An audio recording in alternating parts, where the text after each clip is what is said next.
This is the Samsung Galaxy S8 Plus, and released in 2017, 7 years later, we asked the question, how does this phone hold up in 2024? First off, let's have a look at the design. The rear is a glass finish. I've got it in the orchid grey colour, and the Samsung logo is situated in the top quarter or top half of the device.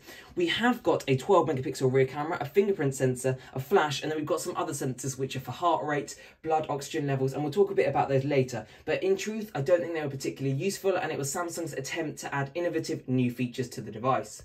Overall though, the back of the device still holds up, excluding the fact it's only got a 1 camera setup versus most phones which have 2 or 3 cameras in 2024. Okay, as for the top of the device, we've got a SIM tray and a microphone, and then we move it around to the right hand side, we've got the power button and yet again stainless steel rails. The bottom of the device has a USB-C port, microphone, speakers and a headphone jack, which has been removed from newer Samsungs, so that is definitely something good about the Galaxy S8 Plus. On the left hand side we've got the Bixby button and then volume up and down on the stainless steel rail. So that side of the device looks very nice, and it's got a very thin design compared to some of the newer iPhones which are more blocky and the newer Samsungs, so it definitely still looks stylish and feels fairly new. Moving to the all-important display, while the borders / bezels on this device are slightly larger than the newer ones, we have got this infinity edge or curved edge display. Some people did not like curved edge displays because they could be prone to damage by being dropped and they're easily shattered or cracked. However, I personally think it adds this premium feel to the device. I definitely think that having a curved display makes it feel a little bit more premium and definitely holds up better in 2024 than other models. It also gives you features so you can swipe from the right hand side to get your frequently used apps. That's super helpful, super handy when you're using the phone in day-to-day life. So excluding the larger bezels and borders, generally the design of this phone holds up very well considering it's 7 years old. This display is a 6.2 inch always on display because it's a Super AMOLED, so even though you're not using it, you can have always on display on. Now this is super great, I love always on display, and for some reason even the iPhone 15 base models do not have always on display. So that is definitely something that this phone is very good at considering it's 7 years old. However, software is something that we are coming on to. It released with Android 7 and it's only upgradable to Android 9. So unfortunately, this phone does feel slightly outdated in the software department. I keep checking for software updates. It doesn't seem to get many security or many updates. The last security update it got was in 2021. And unfortunately, as I say, it's running Android 9. Unfortunately, despite, in my opinion, it being more than capable of running newer versions of Android, it's stuck on One UI 1 and Android 9, so it does certainly feel slightly out of date when you're using it. Definitely design language wise, One UI 1 is very different to the new UIs, and it definitely lacks some of those new features that the new UI brings. They started at 64 gigabytes of storage and you could go up from there. In terms of the front-facing cameras and sensors, which I'm going to talk to you about now, we've got the front-facing camera, which is an 8 megapixel camera, which can do auto HDR, which is very good, and it can do video at 1440p at 30 frames per second. So these sensors up here, there seems to be a lot of them. I think we've got an iris sensor, we've got obviously the top-facing speaker, we've got the front-facing camera, and then we must have some other sensor. But this device is full of sensors and features that Samsung implemented, like the iris scanner, like the blood oxygen monitors, which really weren't particularly useful. Now, if you've been using this device for a few years, you may notice the battery would have degraded. If you're looking at purchasing this device, it's something else to consider. A 7-year-old phone, especially if it's already been used, will not have the best battery. Now, this battery on this phone is okay. It lasts decently well, although it's not particularly great. It is only a 3,500 milliamp hour battery, and they are non-removable, so you'd have to get it professionally replaced or attempt doing it yourself. Fast charging, though, is very helpful. It can do 15 watts, so it can charge decently quickly, and with USB 2.0, it's got some of those good features. Also, wireless charging, having a glass back means it can wirelessly charge, which is more convenient for some setups, or in cars these days often have wireless chargers.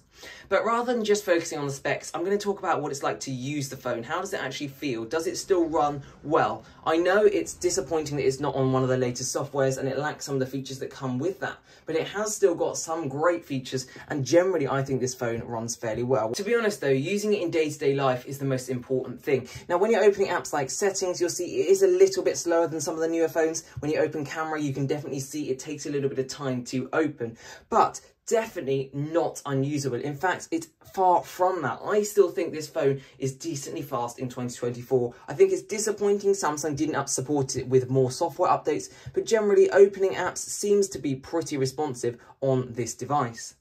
The Galaxy S8 Plus also has NFC, which is great for mobile payments or sharing data and information, so that is super great. The fact that Samsung added features like NFC and other features which I'm going to come on to when this phone was new, when other competitors like Apple might not have had those features, helps this phone feel more modern. A great example is Bluetooth. You can Bluetooth to two devices, two separate speakers, play the same audio at the same time, which the current iPhones still cannot do. I was looking at this today, and this is such a great feature, and despite being so much older than something like the iPhone 13 Pro, it has an advantage in that department. With 4GB of RAM, you may notice it's a bit slower opening apps, and it might not be very good at keeping apps open in the background, but generally this is what you're going to expect for a 7-year-old phone, and I do think, despite the software, it holds up fairly well. The screen has nice Corning Gorilla Glass 5, which is yet again slightly outdated when we've got Gorilla Glass Victus and new models of Gorilla Glass coming out, but still more than fine, and let's be realistic, most people are going to put a screen protector on it anyway.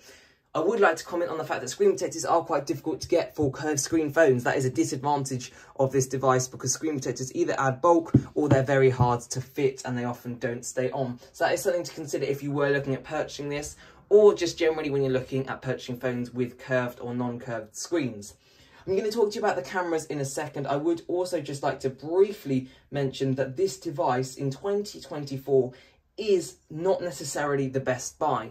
It's not particularly expensive, and if you're really looking for something to get you by, then I'm sure this would be a good phone. If you're currently using it, it's still a decent phone. Could be time to upgrade sometime soon, but my point is this probably isn't going to be looking at something you're purchasing, but it is interesting just to see how well this phone holds up 7 years later. Okay, so we're going to have a little look at the cameras, but generally I think to summarise, the Samsung was widely praised at the time for its design, overall performance, and it was quite standout. It was a very good phone for Samsung at the time, and generally the fact that it had some of these newer features means it's held up well. Now let's just have a little look at the camera on this device. So I'm going to bring a plant in, I'm going to take a photo of this, we're just going to have a little look at the lenses. It does have a 12 megapixel camera on the rear, and it can shoot in 4K on that lens. Okay, so switching to the overhead camera here, you can see that I've got the Galaxy S8 Plus. Now, if we go into settings, you've got a little bit of control over the camera. So I've gone in here, we're going to go to rear picture size, and we're going to have it in the highest resolution, which will be 12 megapixels in the 4:3 ratio. You can go through here and customize it, but as I say, when you've got this set up, you're less likely to change it. Rear video size, as I say, can be filmed in 4K. You can scale that all the way up to Ultra HD, and you will get better videos from this device. Now, first and foremost, let's just take a photo of this plant we've got sat here. Okay, so with the photo taken, I'm just going to zoom in for you. You can see the detail on this device is actually not too bad. It's definitely a little bit blurry. If I zoom in on my camera here, you can see as an overall image, the phone processes fairly well. In good lighting, this camera is still more than good enough for capturing memories and basic photos, although it's definitely not holding up to the newer devices of the time. And I think where you're going to notice that the most is definitely with video, because video has got so much better on Samsung phones and in general. It does have selective focus, which was Samsung's version of portrait mode at the time, although this, in my experience, is generally very unreliable, not always focusing, not always getting that blurred background. Pro mode allows you to customize lots of different things like your ISO, your autofocus, your white balance, and that was great and still is great. Panorama and food mode. Food mode is what I often use instead of portrait mode or instead of selective focus, because it is more consistent. You've got this little zone which you can blur the background of, and you can select what you want in focus. This is much more reliable than the selective focus, although, you know, realistically, I don't know why Samsung adds so many different versions. At the end of the day, iPhone does keep it simpler with just the basic portrait mode, which is much more consistent. Samsung also added super slow motion and hyperlapse. I assume super slow motion is just a little bit slower than slow motion. So it has got these little experimental features, which is quite good. Bixby Vision was a bit like Google Lens, except probably not as good, because Bixby had a reputation of being not particularly great and a kind of worthless feature that Samsung implemented. Overall, the design of this phone holds up extremely well in 2024, and if you look around it, because of its such premium design with new features that were being put in, like fingerprint sensors, other sensors, we've got iris sensors, we've got a fairly good screen to body ratio of about 84–85%. So because Samsung implemented all these features such a long time ago, it still holds up surprisingly well. The areas it's going to fall down on is having only one rear camera sensor, having slightly bigger bezels than newer devices, and to be truthful, the battery, because the phone is so much older. Also, the fact Samsung didn't support it is very disappointing, and although that doesn't mean it's not functional, it lacks some of the newer features, and in the future it could mean that the Samsung will not support apps that you may want to use. Despite this, while I do not think you should purchase this device because you can get Samsung Galaxy S21, S22 for a fairly good price used these days, if you're using this device, I'm sure you could get a good few years out of it. It could be time to upgrade if the things like the camera, the battery, the software matter to you, but this device will still run more than well for basic day-to-day tasks, communication, and all the things that most people use their phones for. Generally, this device has held up very well. It's smooth, it's easy to use, and therefore it still feels very modern in 2024. If it was on the latest Android version, then I'm sure people would be mistaken in thinking that this was a 3-4-year-old device, because it does still have that very modern feel to it. So overall, this device has held up fairly well, and if Samsung was better with supporting their phones a few years ago, it would be a very, very modern feeling device.